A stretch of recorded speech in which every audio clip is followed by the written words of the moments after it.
You know, your favorite Smash characters have their quirks, but what if some of these quirks go deeper than just gameplay mechanics? For example, why does Mario keep gobbling up mushrooms like his life depends on it? You see him jumping for that red and white spotted cap every time without fail, and you start to wonder, is he really just after a power boost, or is it something else entirely? And don't even get me started on Link. It's midnight in Hyrule, and our hero is out smashing every pot in sight, frantically searching for rupees. He's sweating, his eyes darting around. Why? Because he just can't stop. At this point, it's more of, well, an obsession.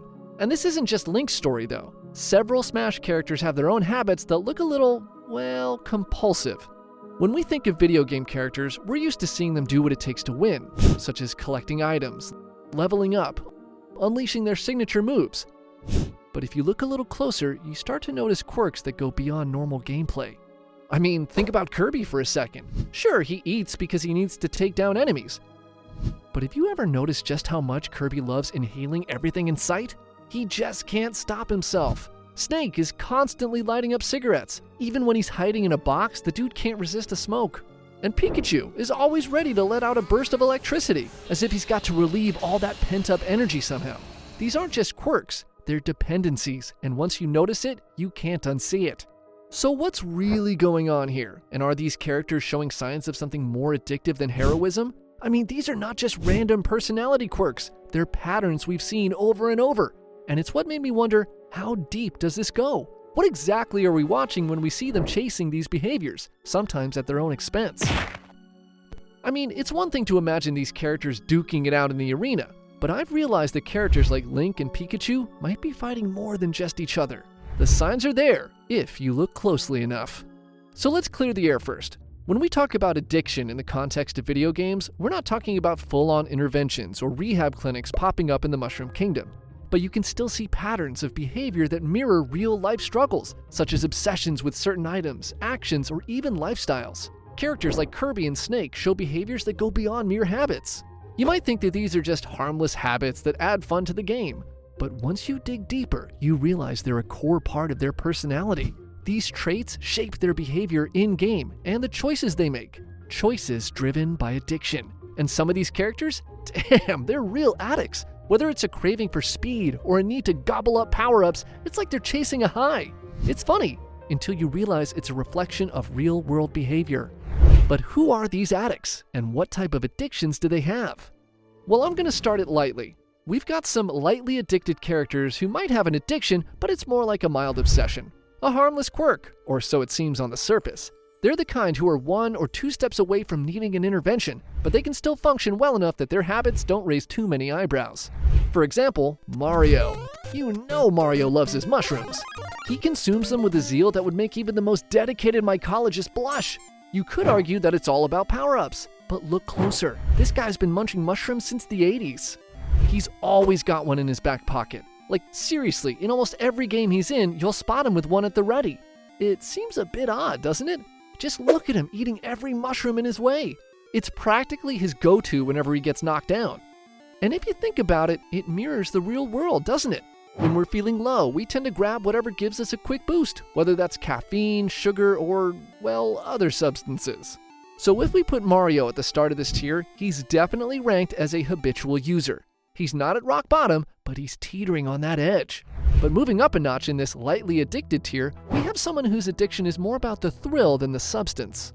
He is addicted to speed. And no, I'm not talking about Sonic. I'm talking about Captain Falcon.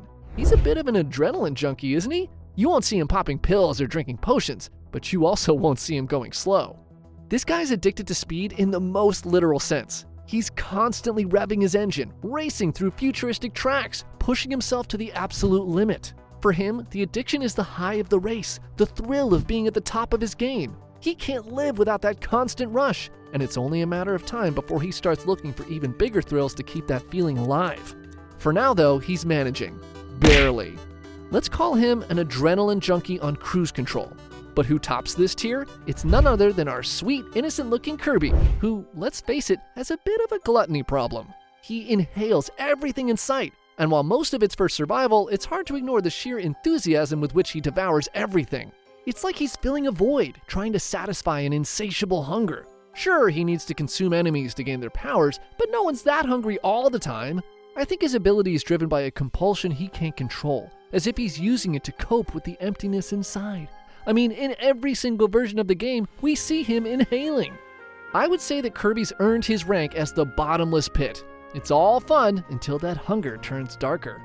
I know you're thinking, these characters are not at rock bottom. We can't call them addicts. I agree, but they're clearly walking a fine line.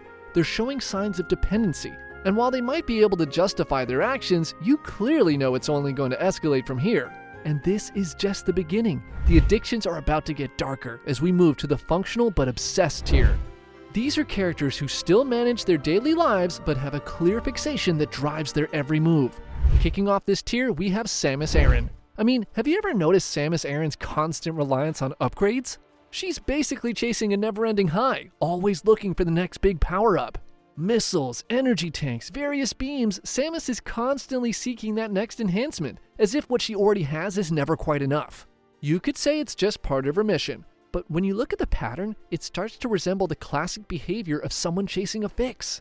The deeper she gets into her missions, the more she craves those upgrades. She's not content until she's maxed out every possible enhancement, and even then, she's always searching for the next hidden item. She's a walking arsenal, yes, but that obsession with constantly upgrading? I like to say that she's got an itch she can't scratch. In my opinion, she's the perfectionist power seeker of this tier.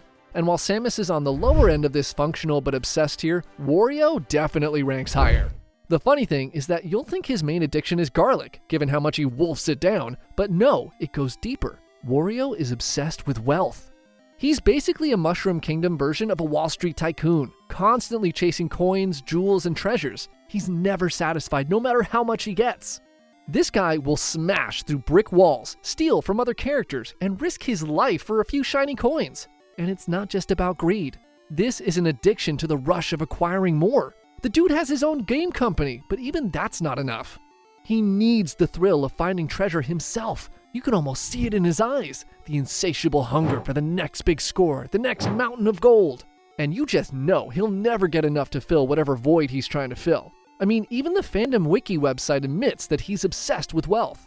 Wario is extremely greedy, irrationally cheap, and hypocritical. His main interest is to have money, and his greed is often shown to be so bad that it causes him to make stupid decisions, mistakes, and/or immoral actions and put money above the others. So we can definitely rank him as a greed addict. But he's not the only character addicted to collecting coins. Look at Link. At first glance, you might think, Link, the hero of time? Surely he's too busy saving Hyrule to have an addiction.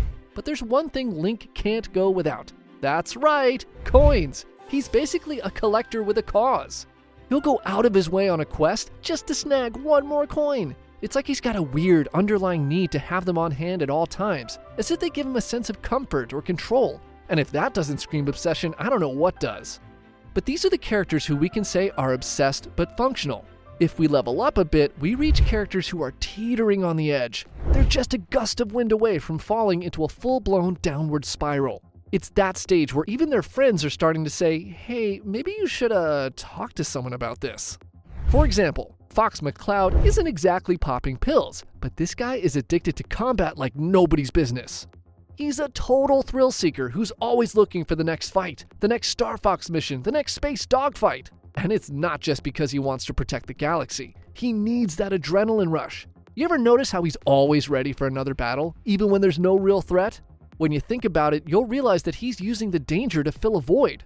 Fox craves that high, that feeling of putting his life on the line. He's addicted to the chaos of war itself.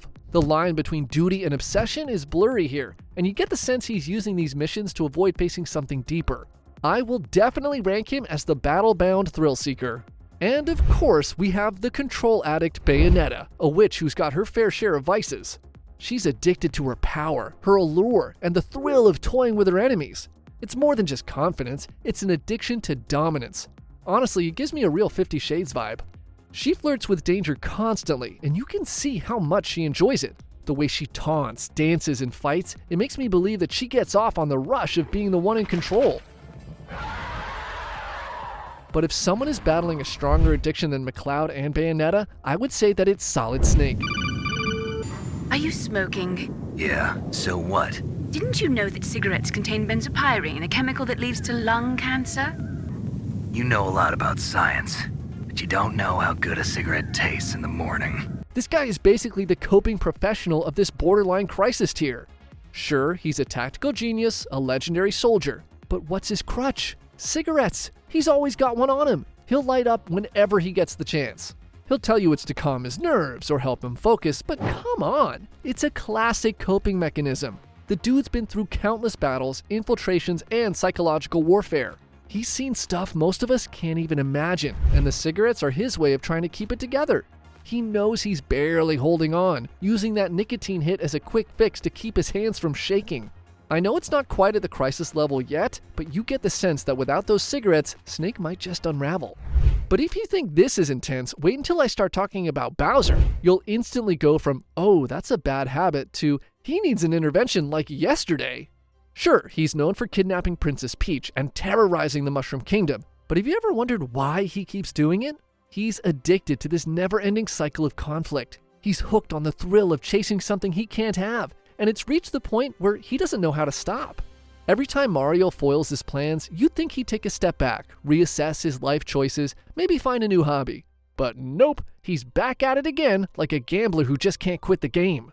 His addiction is to the adrenaline and the obsession with proving himself. It's his coping mechanism, his way of dealing with whatever insecurities or deep-seated issues he's got going on. And at this stage, it's clear he's lost control. He's definitely the obsessive pursuer. But who's the crown jewel here? Donkey Kong. You might think, DK? Really? Isn't he just a goofy ape who likes bananas? Oh, he's much more than that. DK's obsession with bananas isn't just a cute character trait, it's an outright addiction. He's basically the bananaholic. I mean, you've seen him willing to fight anyone, even entire armies, just to get his stash back. You could argue that it's his food source, sure, but look at how he acts when he loses even a single banana. His whole world crumbles. He goes into a rage, throwing punches, and won't stop until he's satisfied. He's fighting because he needs that banana fix. And I would say that it's the kind of behavior you'd expect from someone who's lost all sense of control. But why do these traits pop up again and again in our favorite characters? Well, it's no accident. Game designers build these quirks right into each character to make them memorable and instantly recognizable. I mean, these exaggerated, almost compulsive traits create gameplay that feels unique to each character. In a nutshell, Link's rupee chasing or Kirby's insatiable hunger is part of what makes these characters so iconic. Plus, these behaviors add an extra layer of personality. When a character has an obsession or quirk, it keeps players like you and I engaged. You can bet when you pick up the controller as Snake, you'll get that spy thriller feel of relying on gadgets to survive. And with Pikachu, you know you're in for a dose of high voltage action. These quirks define the characters' in-game actions and even their identities, which in turn makes it hard to imagine them any other way. I know you're thinking, are we really overanalyzing characters who just jump, punch, and throw items? Well, it's a fair question. But these quirky addictions actually tell us something deeper about the personalities of our favorite fighters. We're talking about Mario's attachment to mushrooms or Link's obsession with breaking pots. These are behaviors that almost feel like little compulsions, right? When we take a step back and view these quirks as character traits, it's like we're uncovering what makes these fighters tick. And if anything, this perspective makes playing and watching Smash Bros. Even more layered. So think of it as just another way to appreciate our favorite fighters. And perhaps the biggest takeaway? These character addictions mirror parts of ourselves, showing that even the mightiest heroes and the most infamous villains aren't immune to the allure of things they can't let go. If you enjoyed this deep dive into the darker side of Smash characters, make sure to hit that like button and subscribe for more unexpected takes on your favorite games. And if you've got your own thoughts on which characters might be hiding some secret addictions, or if you've got ideas for our next tier list, drop a comment below. Until next time, take care and stay tuned.